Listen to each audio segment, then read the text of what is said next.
Ketganingga ancha bo'ldi, lekin qalbim ko'nolmadi. Har bir qo'shiq eshitsam ham ko'zlarimni bo'lib qoldi.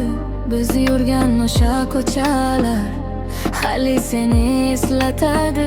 Men kulaman odamlar bilan, ishim seni sog'inadi. Ayta olmadim oxirgi so'zni, yuragimda qolib ketding. Bir bora qaytib kelsang edi, balki meni tushunarding. Sen qaytasan aytgin menga, yoki meni unutdingmi? Tunlar bilan seni kutaman, sevganingni yo'qotdingmi?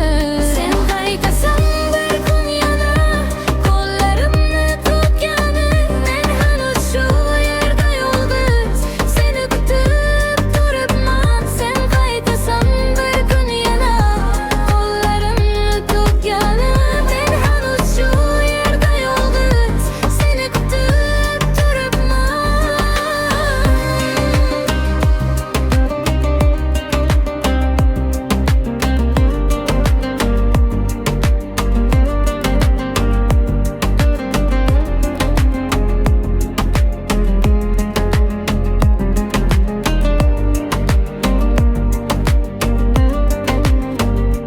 Telefonim jim turadi, isming chiqmas ekranda, lekin yurak alday olmaydi. Sen yashaysan xayolimda, boshqalar ham yonimda bor, lekin ko'nglim seni izlar. Sensiz oddiy kunlarim ham menga uzun tunlar.